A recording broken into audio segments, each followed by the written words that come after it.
नमस्कार, विजयश्री होम चॅनलमध्ये आपल्या सगळ्यांचं खूप खूप मनापासून स्वागत करते। आज आपण बघतोय रगडा पॅटीस कसं बनवायचं ते। अगदी आपण पाणीपुरीच्या गाडीवर जशी खातो ना, अगदी तशी त्याहीपेक्षा भारी चव म्हणायला काहीच हरकत नाही, कारण आपण आज घरी बनवणार आहोत। तर त्यासाठी इथे मी सफेद वाटाणा जो असतो तो 6 तासभर मी इथे पाण्यामध्ये भिजवून घेतलेला आहे। हे बघू शकता या पद्धतीने। आणि आपल्याला पूर्ण पाणी स्वच्छ धुवून घ्यायचं आहे पुन्हा। आता त्याच्यामध्ये शिजण्यासाठी आपण पाणी घालूयात आणि थोडासा आपल्याला एक चिमूटभर खाण्याचा सोडाही घालायचा आहे, म्हणजे छान शिजतात ते व्यवस्थित असे। आता याला चांगलं आपण शिजवून घेणार आहोत। भिजवून घेतले तर जास्त वेळ लागत नाही शिजायला, एक 4 ते 5 शिट्ट्या घेतले की शिजून होतं। सो इकडे मी चांगलं शिजवून घेतलेलं आहे आणि मॅशही केलेलं आहे, बघू शकता काय मस्त शिजलेत। अगदी या पद्धतीने शिजवून घ्यायचे आपल्याला। आणि आता इथे बारीक चिरलेला एक कांदा घेतलाय आणि टोमॅटो घेतलाय एक बारीक चिरून। कढईमध्ये इथे मी आता तेल घालते, गरजेनुसार तेल घालायचं आहे। आता याच्यामध्ये आपल्याला आलं लसणाची पेस्ट घातली मी इकडे, आणि याच्यामध्येच आता कांदा आणि टोमॅटो परतून घ्यायचे आपल्याला। लालसर कलर येईपर्यंत आपल्याला छानपैकी आता परतून घ्यायचं आहे।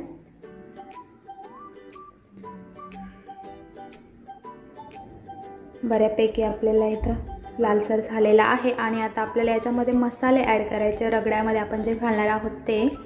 तर इथे मी मिरची पावडर घेतलेली आहे 1 चमचा, हळद पावडर थोडीशी घेतलेली आहे, पाव चमचा चवीनुसार मीठ, आणि 2 चमचे मी इथे चाट मसाला घेतलेला आहे। सो ज्यावेळी तुम्ही चाट मसाला वापरतात त्यावेळी तुमच्या रगड्याची टेस्ट ही खरंच खूप छान लागते, त्यामुळे चाट मसाला जरूर वापरायचा आहे रगड्यासाठी। आणि थोडंसं तिखटपणा येण्यासाठी इथे मी मिरची पावडर घातलेली आहे। चांगलं तेल सुटलेलं आहे इथे, बघू शकता तेल सुटेपर्यंत परतून घेतलं आहे। आता याच्यामध्ये आपल्याला मॅश केलेला वाटाणा जो आहे तो घालायचा आहे। रगडा खूप म्हणजे झटपट होतो, जास्त वेळ असा अजिबात लागत नाही। आणि याच्यानंतर आपण पॅटीस कसं बनवायचं ते बघणार आहोत। रगड्याची रेसिपी मी अगोदरही तुमच्याशी शेअर केलेली आहे, पण पुन्हा तुमच्याशी शेअर करते। खाली डिस्क्रिप्शनमध्ये लिंक देईल। पाणीपुरी ज्यावेळी केली होती त्यावेळी रगड्याची रेसिपी मी शेअर केलेली आहे। आता याच्यामध्ये आपल्याला गरजेनुसार पाणी घालायचं आहे आणि एक 7 ते 8 मिनटं आपल्याला उकळून घ्यायचं आहे, कारण आपण शिजवून घेतलेलं आहे। फक्त आपल्याला चांगली उकळी काढून घ्यायचे आणि रगडा जास्त घट्टही नाही करायचे आणि जास्त पातळही नाही, झाकण ठेवायचे 7 ते 8 मिनिट। 7 ते 8 मिनिटांनंतर आपल्याला रगड्याला इथे चांगली उकळी आलेली आहे। आणि तुम्हाला बघू शकता या पद्धतीने आपल्याला जास्त घट्टही नाही आणि पातळही नाही या पद्धतीचा करायचं आहे, कारण आपल्याला पॅटीस बरोबर खायचं आहे। आता याच्यावरती आपण मस्त बारीक चिरलेली कोथिंबीर घालणार आहोत। थोडंसं नंतर तुम्ही चव पाहून मीठ टाकताना, आता कोथिंबीर घालते मी इकडे, मीठ टाकताना जपून वापरायचं, कारण आपला चाट मसाला जो असतो त्यामध्ये मीठ असतं, त्यामुळे मीठ प्रमाणात घालायचं व्यवस्थित असं। इथे आपला रगडा रेडी झालेला आहे, बघू शकता। आता हे आपण झाकण ठेवून साईडला ठेवून दे आणि आपण आता पॅटीस कसं बनवायचं ते बघूयात। इथे मी पॅटीस बनवण्यासाठी बटाटे 4 बटाटे घेतले होते उकडून चांगले, आणि त्याला असं बारीक किसून घेतलेलं आहे किसणीने। आता याच्यामध्ये आपल्याला काही मसाले ॲड करायचे, व्यवस्थित मॅश करून घ्यायचा बटाटा, जेणेकरून आपलं पॅटीस अगदी व्यवस्थित होईल।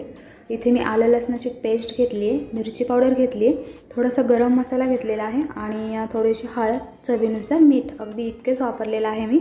आणि थोडीशी बारीक चिरलेली कोथिंबीर घालणार आहे। घरामध्ये नॉर्मली हे साहित्य असतंच आपलं, त्यामुळे घरी बनवू शकता आणि खाऊ घालू शकता घरच्यांना। आता याच्यामध्ये आपण भरपूर अशी कोथिंबीर घालूयात। हे चांगलं आता आपल्याला हाताने एकजीव करायचं। घरची कोथिंबीर असल्यामुळे खूप जास्त प्रमाण घातले मी इकडे, आणि आता मस्त मिक्स करून घेऊया। हे पूर्ण केल्यानंतर थोडीशी टेस्ट करून पाहायची मीठ आणि मिरची कशी आहे ते। याचा गोळा बनवायचा आहे आपल्याला। या पद्धतीने मी गोळा बनवून घेतलेला आहे। आणि आता याला आपल्याला पॅटीसचा आकार द्यायचा आहे, छोटे छोटे गोळे बनवून. थोडा एक 5 ते 7 मिनिटभर मी साईडला ठेवलं होतं, जास्त वेळ काही ठेवलं नव्हतं. असं तेल लावायचे हाताला जेणेकरून आपलं चिकटणार नाही हाताला आणि व्यवस्थित असं पॅटीसचा आकार देता येईल गोळे बनवून. पहिल्यांदा छोटे छोटे गोळे बनवायचे असे व्यवस्थित, बघू शकता या पद्धतीने. सो या पद्धतीने आपण बाकीचेही तयार करून घेऊयात पॅटीस. इथे सगळे तयार झालेले आहेत आणि म्हणजे थोडेसे क्रिस्पीपणा येण्यासाठी, कडक होण्यासाठी आपल्याला इथे मी कॉर्नफ्लॉवर घेतलेला आहे आणि त्याच्यामध्ये बुडवून घ्यायचे आपल्याला दोन्ही साईडनी. आणि असं व्यवस्थित हाताने थोडंसं पाडून घ्यायचं आहे त्याचं पीठ. सगळ्याला आपल्याला लावून घ्यायचं आहे तसं. आणि अजून तुम्हाला जर इथे कॉर्नफ्लॉवर नसेल वापरायचं तर तुम्ही थोडेसे पोहे वाटून बटाट्याचा आपण जे मॅश केला होता बटाटा त्याच्यामध्ये तुम्ही घालू शकता. त्याने खूप छानपैकी क्रिस्पीपणा येतो, असं लूज होत नाही आपले पॅटीस. याप्रमाणे आपण घोळवून घेऊयात सगळे. खूप सोपी पद्धत आहे आणि जरूर ट्राय करा घरच्या घरी. याप्रमाणे आपण सगळ्याला लावून घेऊयात. इथे लावून झालेला आहे आणि आता मी काय केलं आहे, ऑलरेडी मी तवा तापायला ठेवलेला आहे, तापलेला आहे आणि बऱ्यापैकी. आता याच्यावरती तेल घालूयात. तर एक एक पॅटीस आपल्याला याच्यावरती घालायचं आहे आणि जास्त तेलही लागत नाही खरंच, म्हणजे खूप कमी तेलामध्ये होतं. आता जेवढे बसतील आपण तितके पॅटीस याच्यावरती ठेवूयात. खालच्या साईडने झाले की आपल्याला दुसऱ्या साईडने पलटून आपल्याला चांगले भाजायचं. हळू स्लो गॅसवरती भाजायचं.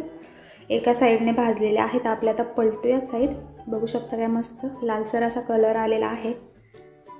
दोन्ही साईडने आपल्याला आता व्यवस्थित भाजायचं आहे.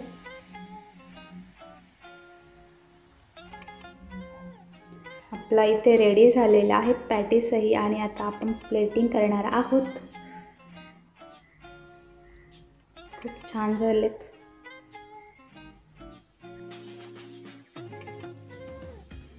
सो याप्रमाणे आपण बाकीचे करणार आहोत, पण तुम्हाला मी प्लेटिंग दाखवणार आहे. मस्त रगडा टाकूयात आता याच्यावरती. बघू शकता रगडा काही छान झाला आहे, जास्त पातळ नाही आणि घट्टही नाही, कलरही काही अप्रतिम आला आहे. आता याच्यावरती आपल्याला गोड चटणी टाकायचं आणि याच्यानंतर तिखट चटणीही टाकायचं आहे आपल्याला. सो ही चटणीची रेसिपी मी तुमच्याशी शेअर केलेली आहे, डिस्क्रिप्शनमध्ये लिंक देईल, नक्की चेक करा आणि बनवून पहा. खूप सोपी आहे. थोडासा बारीक चिरलेला कांदा घालायचा, बारीक चिरलेला टोमॅटोही घालूया आता आपण. आणि आता याच्यावरती बारीक शेव घालायचे आपल्याला. काय मस्त दिसतंय ना, बघता क्षणी तोंडाला पाणी सुटेल. तर बारीक चिरलेली कोथिंबीर घातली मी आणि आता चमच्याने सर्व करायची फक्त. मस्त डेकोरेशन झालेलं आहे आपलं करून. सो गाईज कशी वाटली, आवडली तर लाईक करा, शेअर करा. चॅनल नवीन असेल तर चॅनल सबस्क्राईब करा. भेटूया अशाच एका छानशा रेसिपीसोबत. तोपर्यंत बाय बाय.